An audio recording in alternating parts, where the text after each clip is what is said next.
Olá pessoal, tudo bem com vocês? Aqui é Joelma Bianco e esse é o canal História e Cultura de Orleans.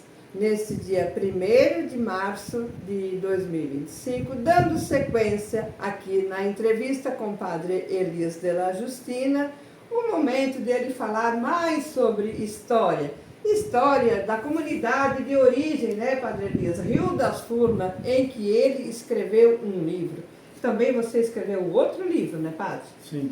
Mas agora você vai falar desse livro. Fica à vontade e de história. Como você Tá bem, estou aqui na casa da Joelma Bianco e do Augusto De Biasi, em Rio Pinheiros, na casa deles. No fundo, vocês estão vendo aqui algumas imagens dos filhos deles, ó, dos dois filhos.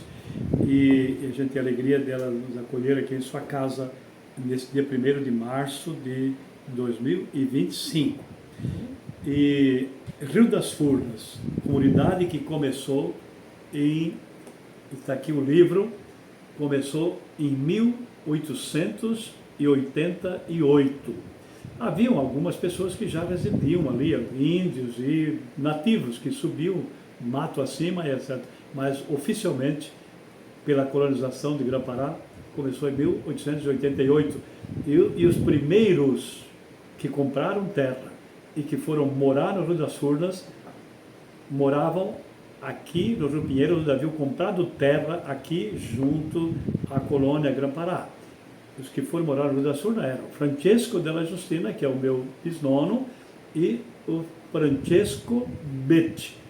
O Francesco Betti era genro do Francesco de la Justina, que estava morando em Braço do Norte.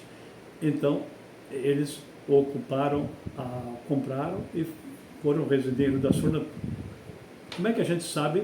Porque aqui no livro eu até identifico um bilhete da construção da estrada ao Rio das Furnas e a conclusão da estrada até Rio das Furnas em 88. E ali foi o ano então que eles compraram essas propriedades, que significa as primeiras propriedades onde está a igreja hoje, ali e o salão da igreja, ali o cemitério, a escola. Aquela área foi doado por Francesco e por Andrea de la Justina, né? E o Francesco, então, ficou do cemitério para baixo, isso é em direção ao Braço do Norte, nós chamamos ali para baixo, ali hoje chama a Rua Santo Duarte, que desce, até hoje tem a terra dos Volpato, um pouco depois exatamente das Furnas, essa que mostra aqui.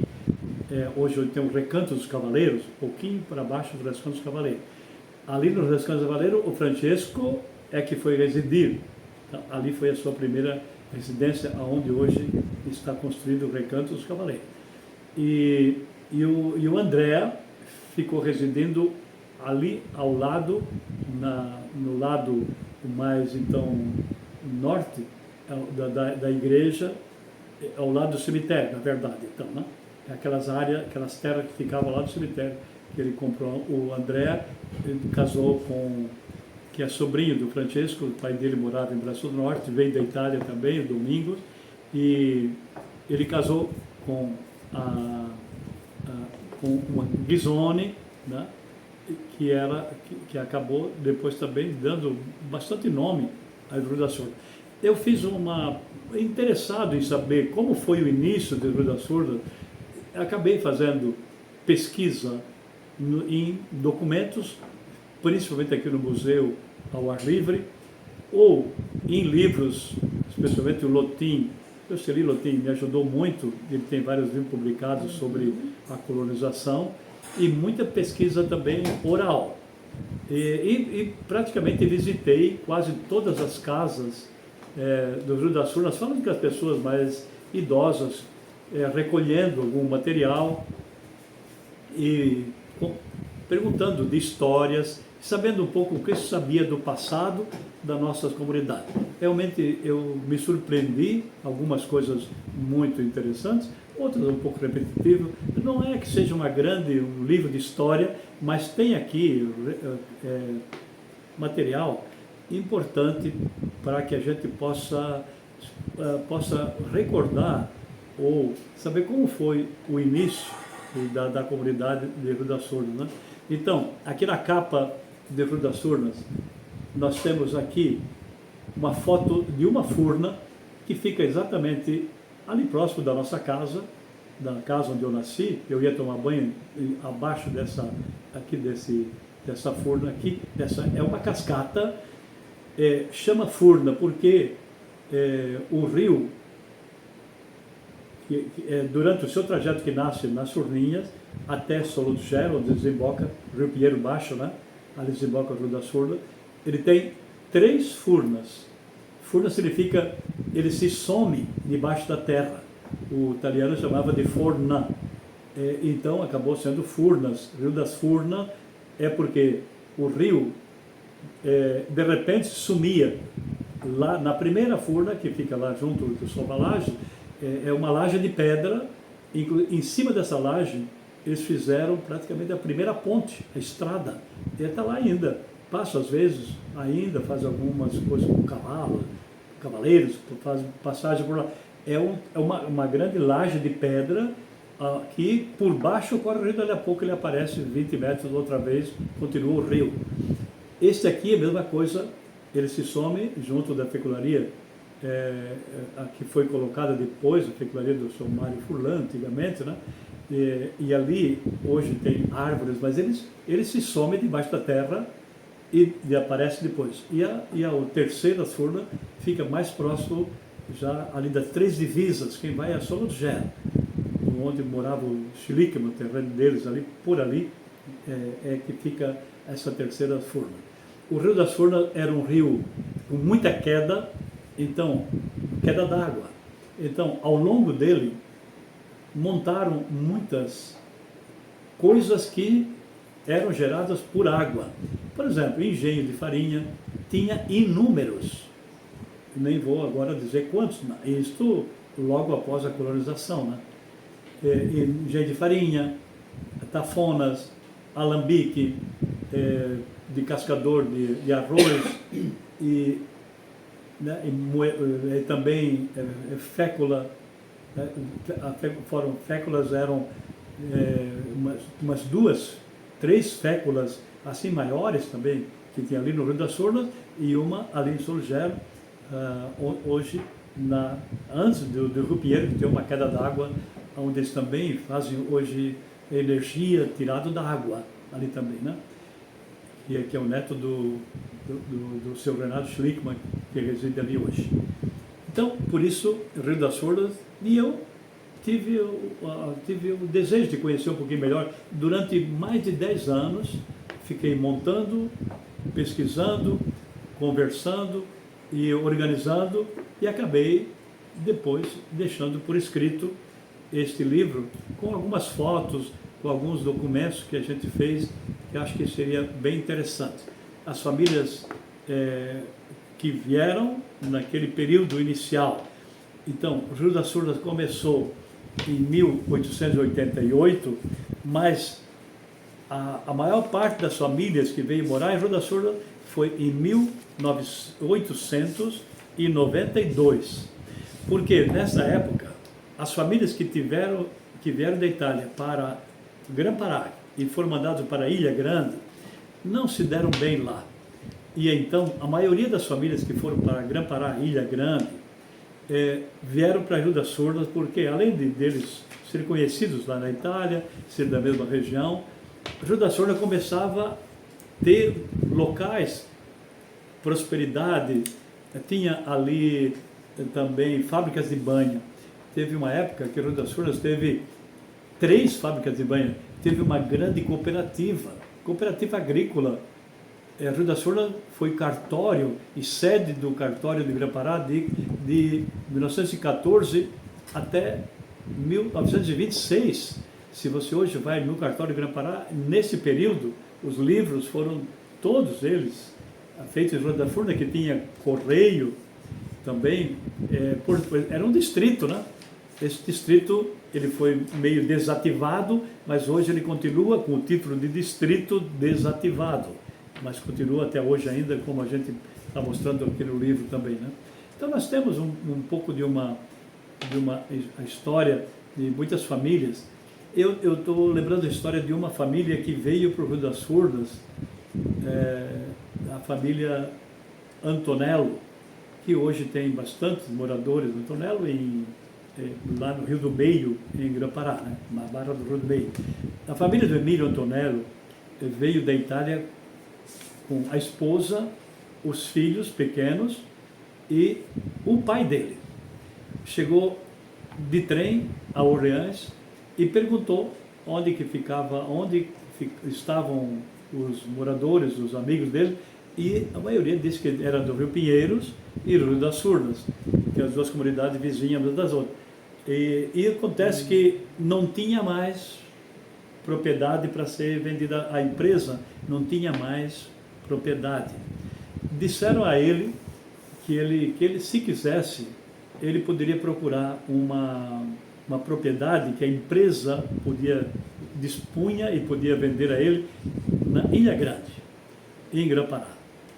Ele se dispôs, deixou a família, o pai, o idoso, na rodoviária, na ferroviária de Orleans, né? Ali, junto da rodoviária, e foi à procura de uma propriedade. E depois, encontrando, voltou a buscar a família. Isso demorou, no mínimo, 5, 6 dias, né? Você vê como pode. O início, como foi difícil, né? Essa família. E o Emílio Antonello depois veio morar em Rio das Furnas, e ali, ele era vizinho, inclusive propriedade do meu nono. Ele depois foi de muda para Rio Hipólito. Hoje, lá ele faleceu. Ele foi o capelão do Rio Hipólito durante um tempo, mas ele já deixou parte da família aqui, né? Filhas casadas, familiares, que também depois foram para a Barra do Rio do Meio, ali em Grã-Pará. Uhum. Padre, aqui tem um índice, você podia fazer um breve registro aí, né, para falar melhor, o pessoal conhecer um pouco melhor sobre o conteúdo do livro?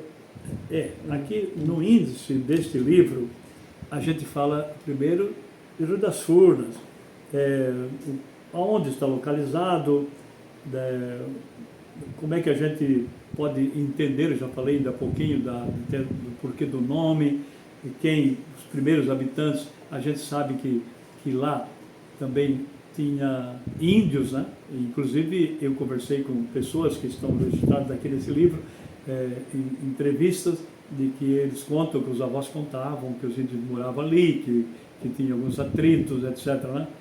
Então, depois a gente fala um pouco sobre a própria vida de fé lá da comunidade do Rio das Furnas, e que quando falamos então das igrejas, por exemplo, os italianos trouxeram com eles da Itália, em 1892, eles trouxeram um quadro, na verdade é um quadro, uma estampa de Nossa Senhora do Caravaggio.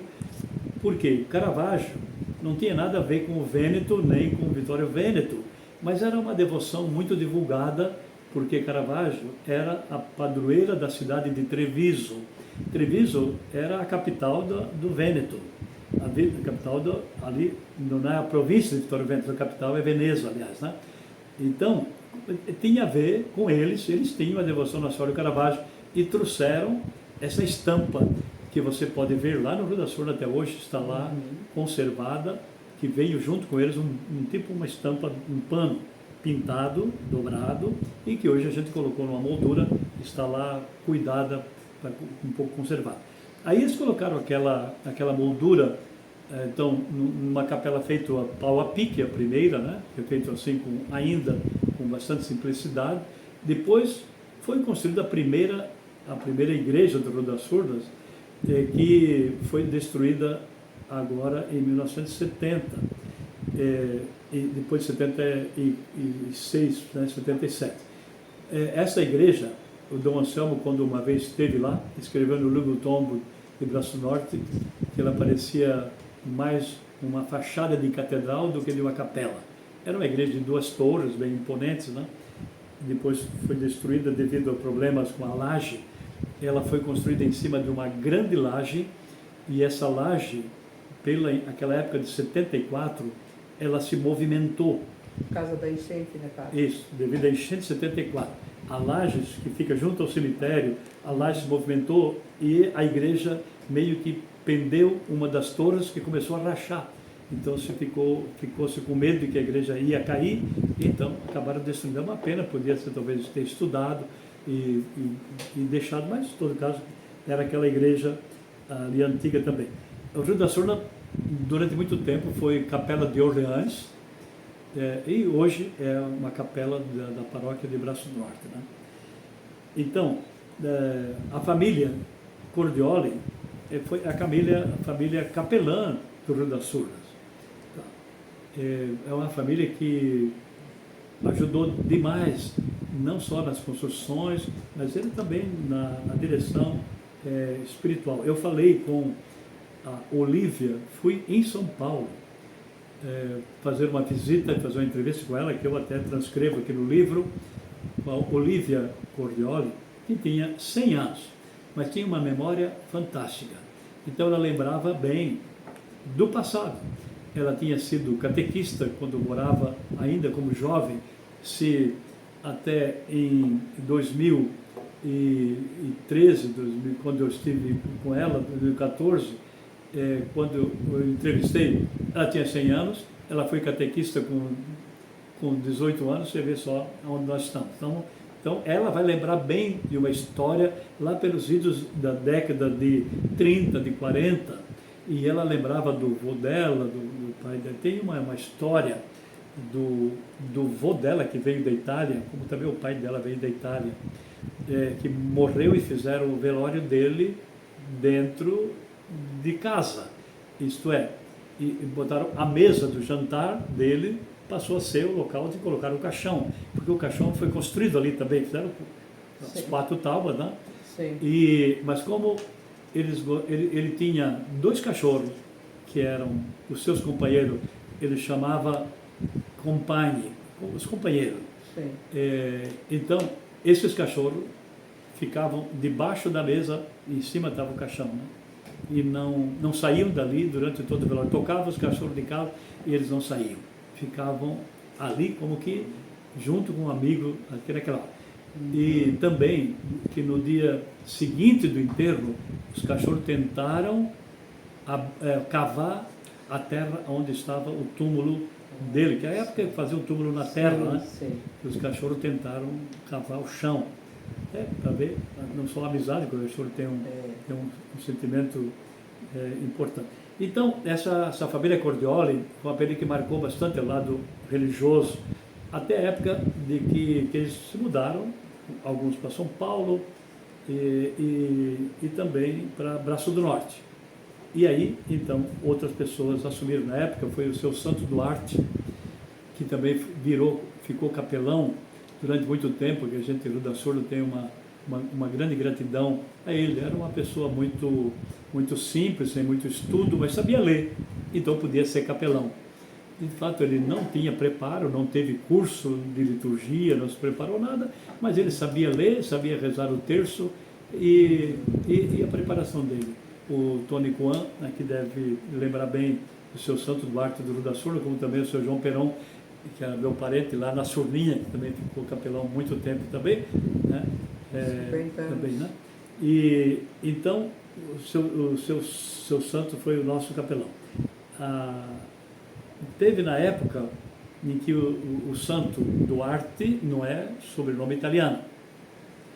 Então a minha bisnona fez um movimento para que não se aceitasse um não italiano de capelão, que sempre eram os Cordioli, e eles rezavam também terços, rezavam ladainha e faziam procissões em italiano, cantavam até algumas coisas em italiano. Como é que agora um capelão que não é italiano? Então a minha nona, ela fez um movimento para que a família dela não fosse a igreja em protesto a esse nome que estavam propondo. Na época chamava fabriqueiros, né? Fabriqueiros que estavam cuidando disso, que o padre ficava mais longe, o padre vinha de cada 2, 3 meses, então era o padre de Braço Norte nessa época, O João Volpato e o Abramo Volpato eram dois irmãos, eles eram os fabriqueiros desse período. E o João Volpato pegou um jornal, na época era um jornal chamado Mensageiro, e entregou para o santo, que era jovem ainda, 20 anos. Tinha feito um tratamento de saúde em Porto Alegre, tinha melhorado, e ele tinha feito uma promessa que ele gostaria de dedicar à igreja porque achava que tinha sido uma cura milagrosa. Bem, aí o João Volpato pega um jornal lá e entrega para ele e diz assim: leia esse jornal aqui. Aí ele leu direitinho e o João Volpato disse: este é o nosso capelão. Bem, a nona Géia, que era essa minha nona, ficou sabendo e disse para os filhos: não vamos na igreja no domingo, porque nós queremos botar um talento. A nona Géia era Beltrame, era a esposa do Natal Beltrame, mas o meu nono, o Davi Beltrame, naquela semana foi lá, reuniu a nona e os filhos, a qual ela tinha dito: não vamos na igreja em sinal de protesto porque ele não é italiano, e conseguiu convencer ela de que se ele sabe ler, reza direito, pode ser o nosso capelão.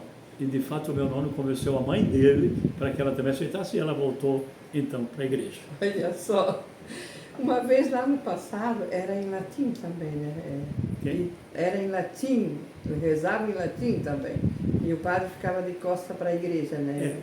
O latim era a missa, né? Mas quando eles rezavam o culto, rezavam outras orações, ou quando faziam sepultamentos, aí então era em latim, que também, mas aí, como aqui também, né? Que no Rio Vieira foi a mesma coisa também, né? Mas a missa que era em latim, né? Sim. A missa deixou de ser latim após o Vaticano II, que foi em 65, em 1965, quando o Vaticano II já acabou, que terminou, né? Então tinha decretado pelo documento Sacrosanto Concílio, que é sobre a Sagrada Liturgia, que permitiu a língua vernácula para todos os países do mundo, a língua de cada país. Não mais o latim ficava oficial, mas a liturgia podia ser, a missa e os sacramentos podiam ser administrados todos na língua de cada país. André Elias, em que ano você fez esse lançamento mesmo desse livro e quantas unidades e agora não tem mais? Aqui ó, eu fiz em 2014, quando a gente imprimiu esse livro. A gente imprimiu 1000 unidades. E já faz muito tempo que estão me procurando. Se eu tivesse feito mais 1000, acho que já tinha, não temos mais. Eu tenho intenção de fazer um segundo volume complementar. Isso é, trazendo outras informações a partir do que aqui eu trato mais os anos iniciais do Rio das Furnas. Tem alguma coisa também com as famílias que vivem hoje, as famílias que vieram, famílias que passaram, né? Mas também tenho história de todas as famílias que fazem parte do Rio das Furnas em 2014, mas eu tenho intenção ainda de fazer um trabalho complementar também, né? Como tem até aqui também, um documento de cartório da época da escritura do terreno onde está a capela do Rio das Furnas. Nessa escritura aqui, ó, nessa parte aqui assim, ó, escritura feita à mão naquele período, né? Padre, quem é o padre hoje que atende a comunidade do Rio das Furnas? Sabe dizer o nome dele? O Rio das Furnas hoje é atendido pela paróquia Nossa Senhora do Bonfim, de Braço Norte. O padre Pedro Paulo das Neves é o pároco e o padre Vanderlei Martins é o padre auxiliar da paróquia de Braço Norte. Voltando na história de livro, você escreveu um outro livro, se refere do que, padre? O outro livro foi um livro sobre pastoral. Eu fui a Roma fazer mestrado em teologia pastoral. 2 anos, e daí eu sou mestre em teologia pastoral. O livro que eu escrevi exatamente foi o final dos estudos lá de Roma, que as edições paulinas, também hoje a Paulos, né? As edições paulinas que tinha em São Paulo pediram a permissão de publicar o trabalho que eu fiz, a apresentação e conclusão dos estudos de mestrado. E se chama A Paróquia Renovada e trata do Conselho de Pastoral Paroquial. Padre, então, para finalizarmos essa lembrança com você, eu queria aproveitar esse momento, agradecer, né, a sua visita, toda a história que você resgatou aqui, registrou, para que possa ser compartilhada e conhecido mais sobre a história do Padre Elias, né, em si, que a gente já gravou, a comunidade do Rio das Furnas. Vocês viram como ele tem um amplo conhecimento, gosta de falar de histórias. Quem quiser procurar o padre diante da medida do possível, né, padre, para conversar, para contar história, com certeza você está à disposição. Sim. Também a gente falou muito de padre, nós temos o nosso querido, saudoso Padre Vitório Pozo, no qual eu convido você quando na oportunidade, né, não sei se vai dar tempo hoje, nós gravarmos também sobre ele, né? E também, padre, eu quero te fazer um convite, numa oportunidade, nós fazermos uma visita lá no Rio das Furnas, com o CPC de lá, quem sabe visitar a igreja, lá ver, né, a Nossa Senhora do Caravaggio, visitar o cemitério onde estão sepultados, né, nossos anjos queridos, enfim, uma outra oportunidade se dá certo. E finalizando, eu vou quer voltar, falar mais alguma coisa? Deixa eu voltar um pouquinho. Você me pediu para falar um pouco do índice, eu comecei a dizer alguma coisa, eu parei, mas eu queria ao menos dizer, talvez para você, se tiver interesse, quais são as famílias que iniciaram o Rio das Furnas vindo diretamente da Itália. Então, menos isso. Eu fiz um depoimento em muitas casas, que estão registrados aqui também, os depoimentos, mas as famílias, eu coloco por ordem alfabética. Primeiramente, a família Alberton, depois a família Antonello, ainda a família Arnauts, que não vieram da Itália, veio da Holanda, e temos ainda um casal que se meteu junto com os italianos no navio e acabou vindo para o Rio das Furnas também, Arnauts, que são holandeses. A família Baggio, lá do Andrea Baggio, que é também os Baggio, que veio direto da Itália, não veio para o Rio Pinheiro, né, o André. A família Betti, a família Bonin, a família Borghesan, a família Seulin, família Cordioli, família Della Justina, família Fabre, família Ghisoni, a família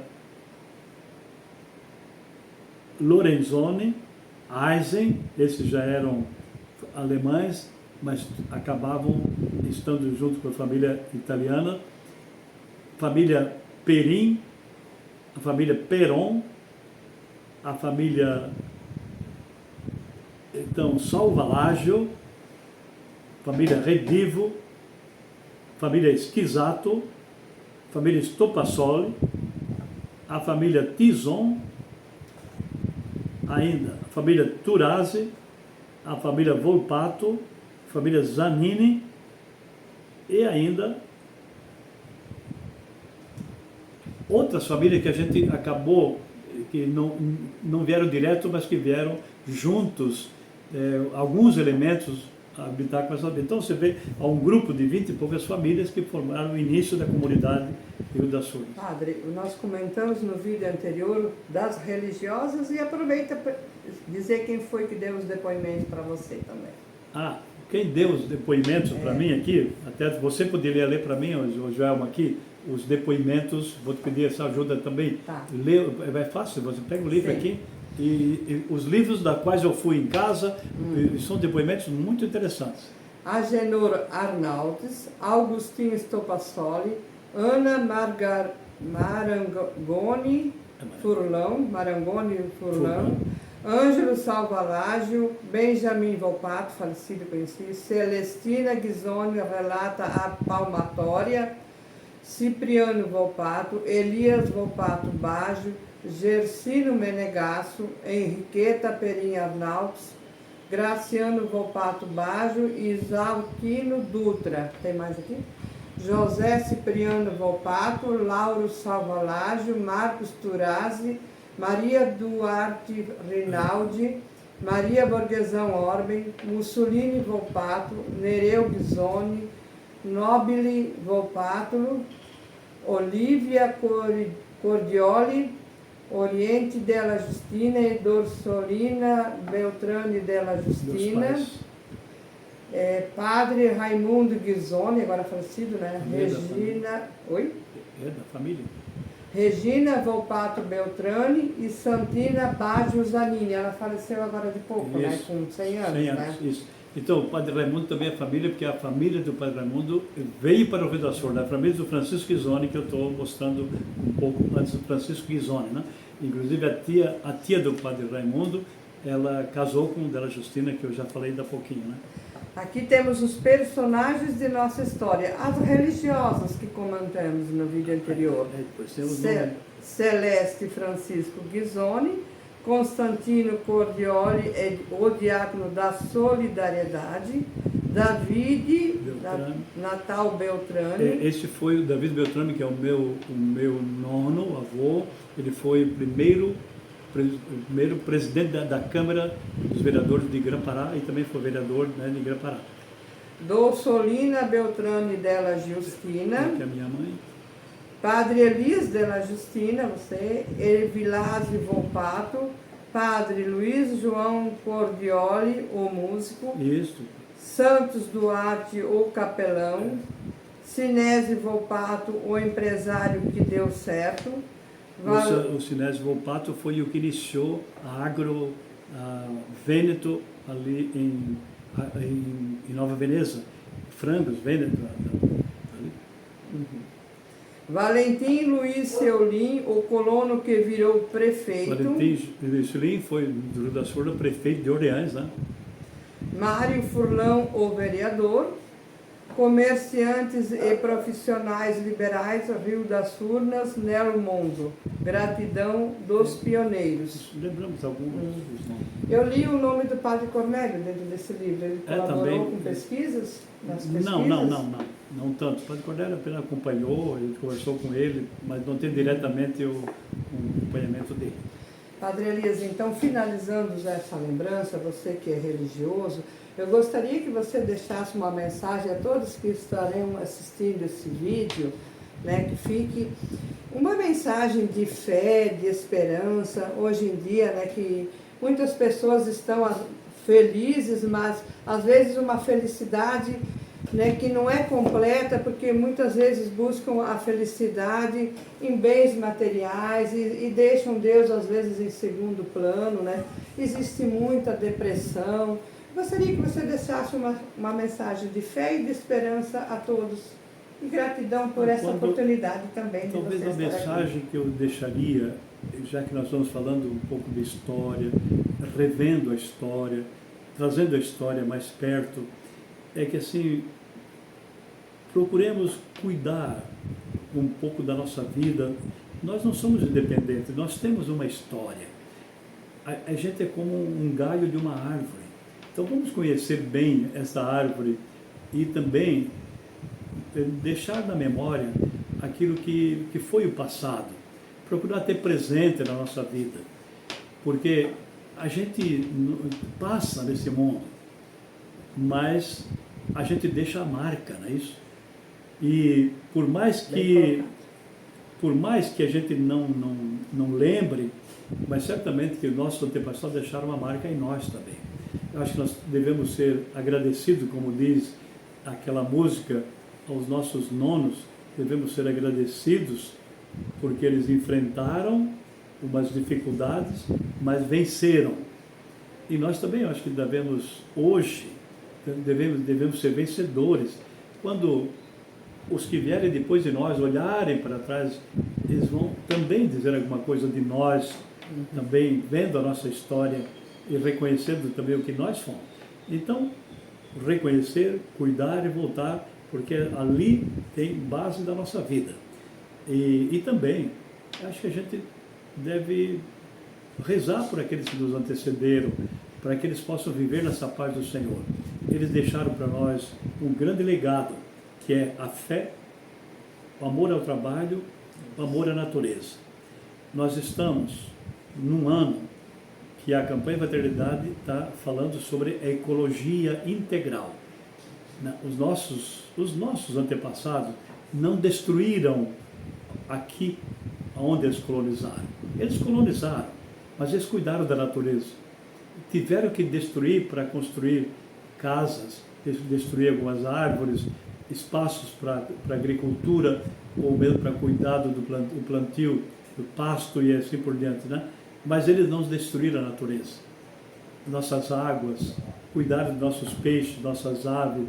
Hoje, a gente tem que também ter esse cultivo da natureza, ter o carinho com as coisas que estão ali, para que a gente, então, possa também dizer, estamos cuidando da criação, da natureza, que é a natureza, ecologia, né? Amor, cuidar das águas, dos pássaros, dos peixes, dos animais e também, é claro, das árvores, águas e tudo que nós temos. E também, eles nos deixaram o legado da fé. Pode ver, o legado da fé fez com que a gente, em tudo, tivesse esperança e fé. Eles deixaram isso. E acho que a gente tem que cultivar isso. Eles deixaram porque eles venceram. Então, nós também, na fé, a esperança morre, mas a fé faz a gente viver, porque ela nunca decepciona aquilo que a gente quer também, né? Então, a fé faz com que Deus esteja atrás dos nossos acontecimentos também, né? E é claro, o trabalho. O outro elemento importante que eles deixaram, o trabalho não mata. Eles não morreram por causa do trabalho. Morreram porque certamente não tinham tantos recursos como nós temos hoje, mas o trabalho é a dignidade, o trabalho nos faz ser parceiro de Deus na construção também do mundo. E a gente tem esses elementos importantes também no nosso viver. Muito obrigado, Padre Elias, de minha parte. Obrigado pelo dom da nossa vida, por estar aqui neste momento, né, registrando esse momento histórico, vamos dizer assim, né?